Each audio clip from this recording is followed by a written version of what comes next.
I'm Kenneth, a relationship coach and a psychotherapist.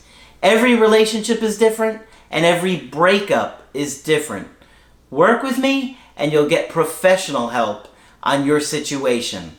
And if you're in no contact, focused on personal growth, my workbook series, The Knowledge, will help you make changes like you've never made before. Available now at AskCraig.net.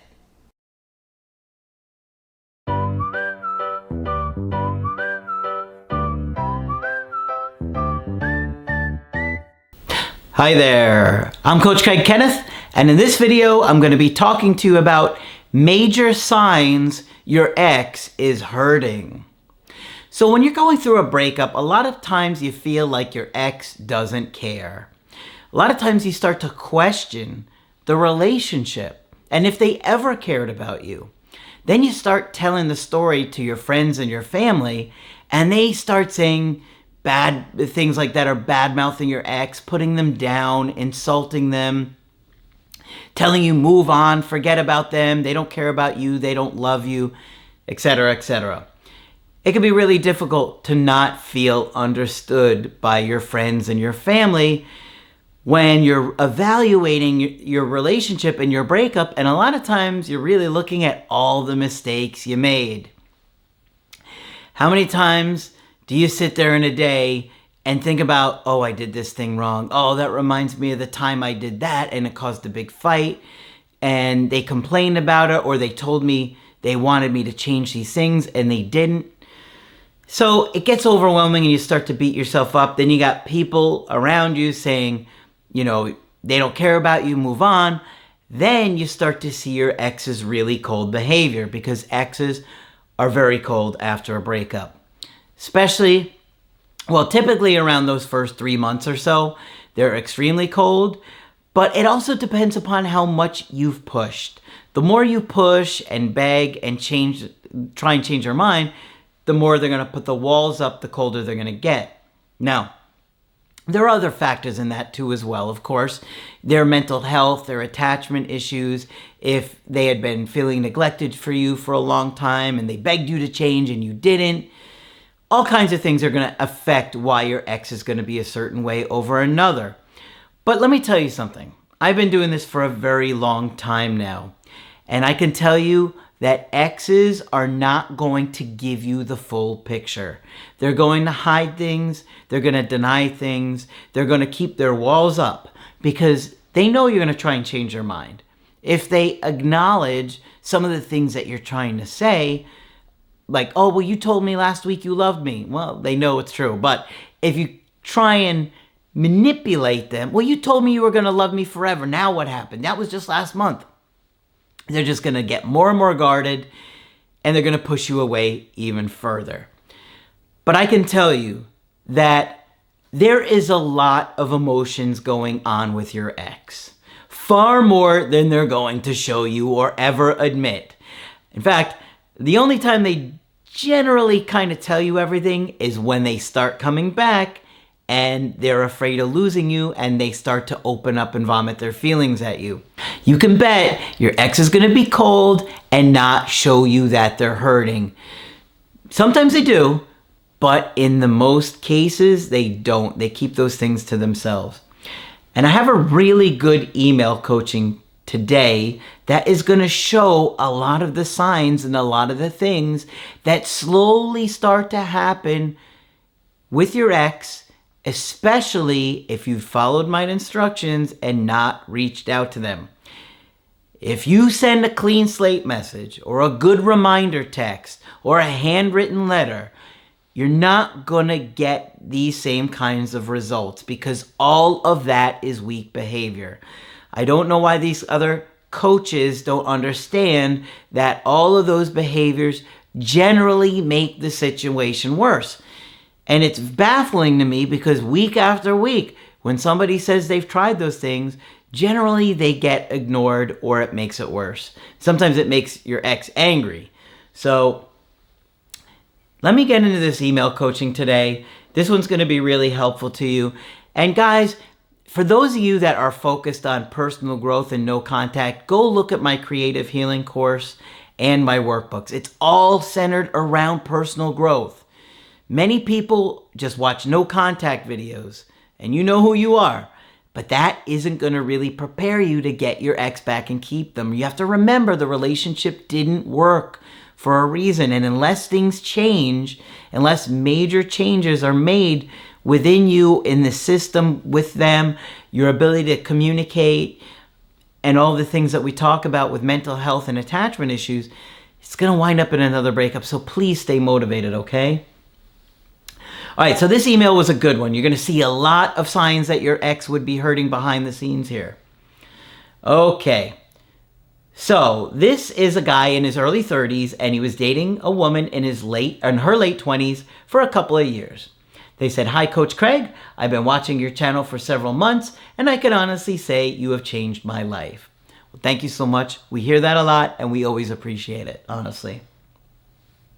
"Thanks to your videos, I'm now realizing that I have an avoidant attachment style, and I really want to learn and grow from my breakup." And that is the best thing that you can do for yourself, because you can't manipulate someone or force them to be with you, but you can prepare, grow, and make changes in a healthy way so it really can turn around.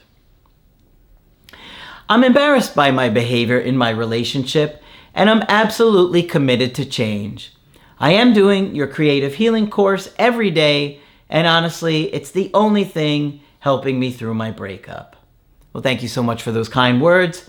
Fortunately, Victoria and myself had a lot of free time to work on that course when the pandemic was going on. That's basically how we spent all of our free time when everybody was kind of trapped inside and couldn't go anywhere. "My ex-girlfriend was the kindest and most patient woman I have ever known. Looking back at my relationship now and reflecting on everything, I really do not even know why she stayed with me so long." Ouch. Sometimes we see those things in ourselves and we don't like them. That's why you focus on being positive and growing. "I wanted to do this email coaching with you first so you had an idea of my story, and I'm going to do a Skype call in the near future." A lot of people do that. A lot of people do it email coaching with me first, so I basically know the story, and then we do a Skype later. Everybody's different, but I get this a lot. "My girlfriend Clarissa and I were in a rocky relationship the past few years. But honestly, I now see I was triggering her and causing most of my fights, or our fights. I often thought that she was overreacting and being bossy with me. Sometimes I would call her boss and ask for permission to do things in a way that was hurtful. For example, 'Can I use the bathroom, boss?' It was passive aggressive, and honestly, I don't know why I said it. I always thought she was just clingy in our relationship because she often needed frequent communication." You hear that? You have an avoidant here that's mistaking a partner wanting to communicate with being smothering, but that's why, avoidants don't understand a lot of times what they're putting their partner through. But here we have an avoidant who's committed to personal growth, and they're starting to see these things. So avoidants do change people. They just have to want to. Like anybody, if you focus on the growth and you want to change, anyone can do it. I, on the other hand, did not mind if we went 3 or 4 days without talking. But she would always get upset, and it would lead to a big argument. Well, yeah, a lot of people aren't going to only want to hear from their partner every 3 or 4 days. I've been inconsistent with communication in our relationship. I would often take a long time to call her back because sometimes the idea of talking on the phone would annoy me. She would want long conversations and I would get impatient.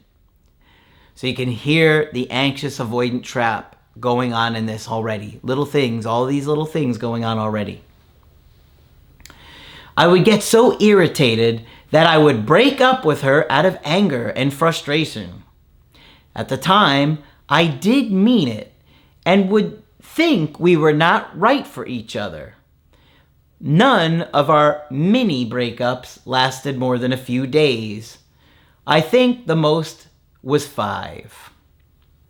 I realize I am at fault for hurting her and pushing her away.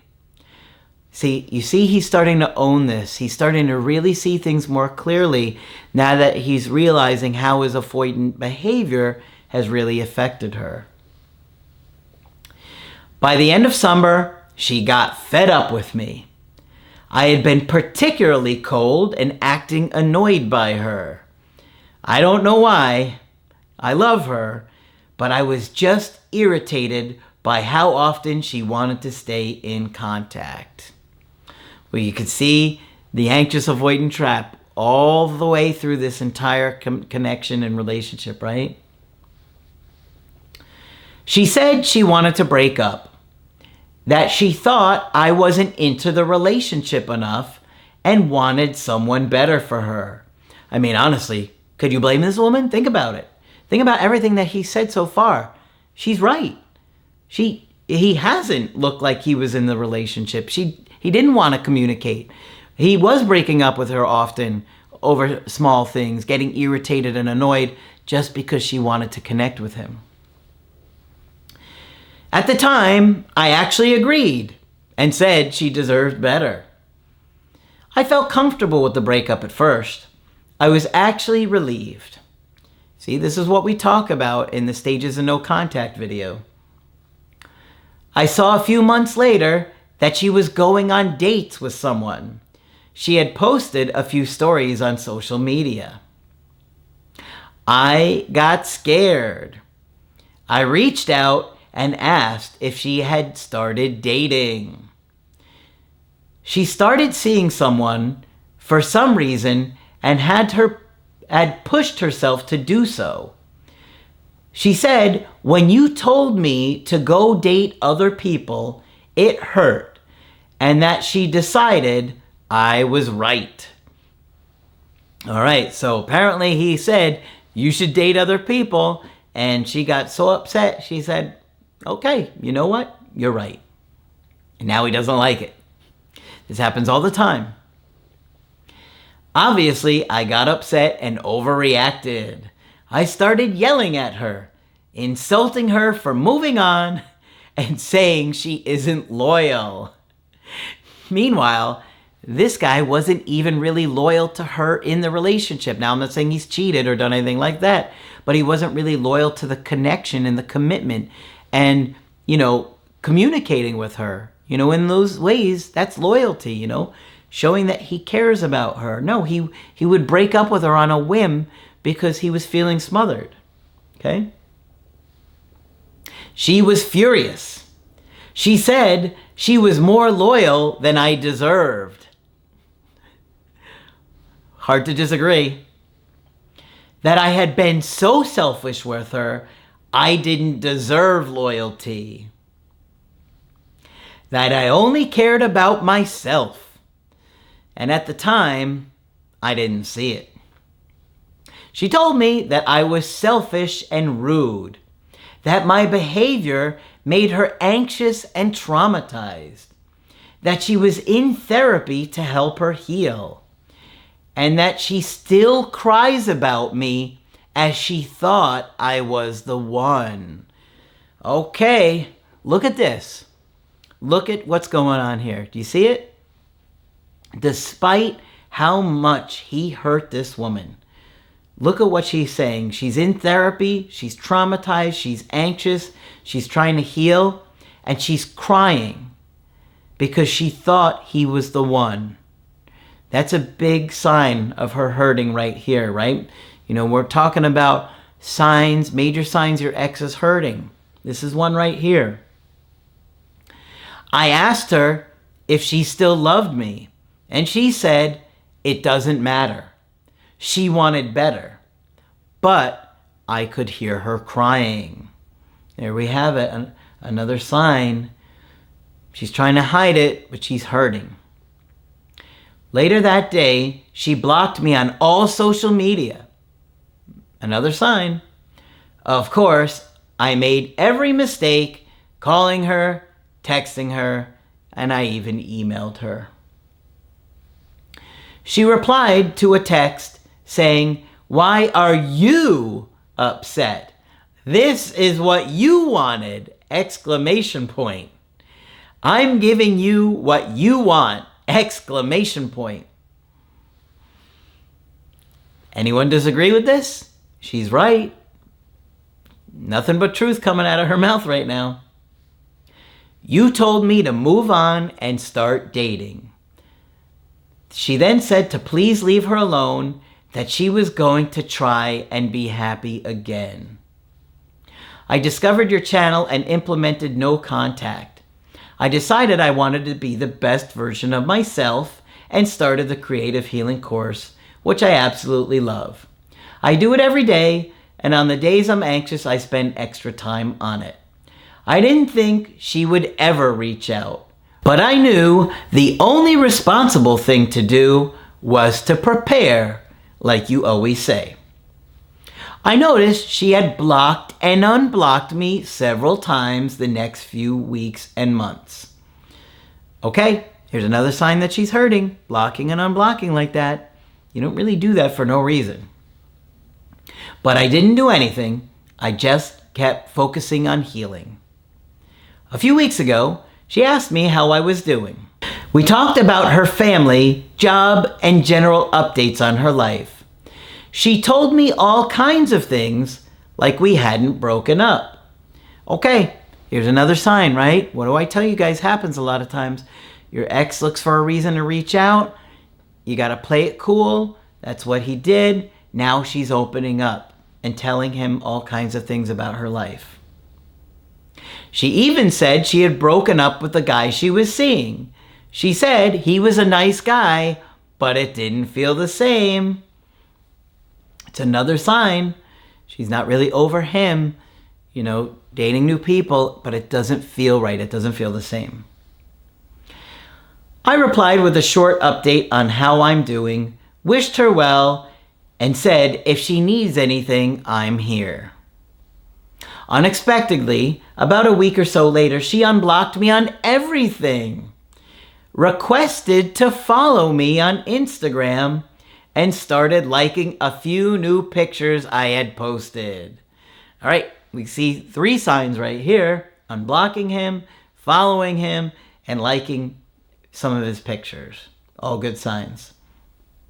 Signs she's not over it, signs she's still hurting. It was really hard not to reach out, but I thought I should stay patient. She eventually replied to a story I posted. We started some light chatting. I asked her if she wanted to get together.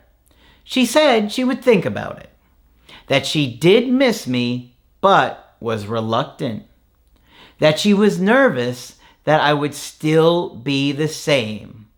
I told her I understood and was available if she felt ready. So he handled that really well. Didn't come on too strong. He was patient. Didn't freak out. It's hard not to freak out, but when you're doing the work like he is, it's a lot easier to stay emotionally centered. She said she would let me know, and there are some things that she does want to talk with me about with the smiley emoji. All right, we got another big sign here. She does want to talk to him about some things with the smiley emoji. Another good sign. My question is, do you think she still cares? Would she really be open to meeting up, or is this just breadcrumbs?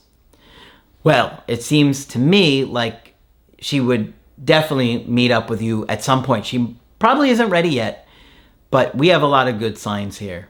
I shared a lot of them as I went along here. But, you have to be patient, and you have to really stay centered. Keep focusing on doing the Creative Healing course and getting more secure, because she's going to test you, right? She has her doubts here. There's no doubt about it. She's saying she's reluctant. She's nervous that things are going to be the same. And that's what I keep trying to tell you guys all the time.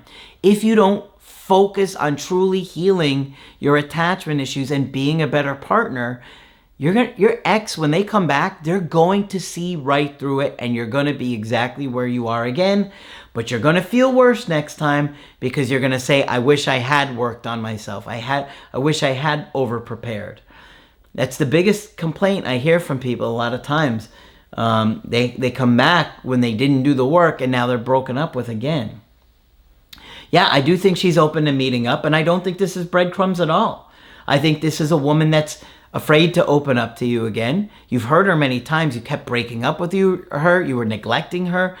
You need to show her that you can be the one, that you are willing to do the work to be the one for her, that you can understand her needs and not get so angry and irritated and frustrated at her, all because she wants to connect with you and feel close to you.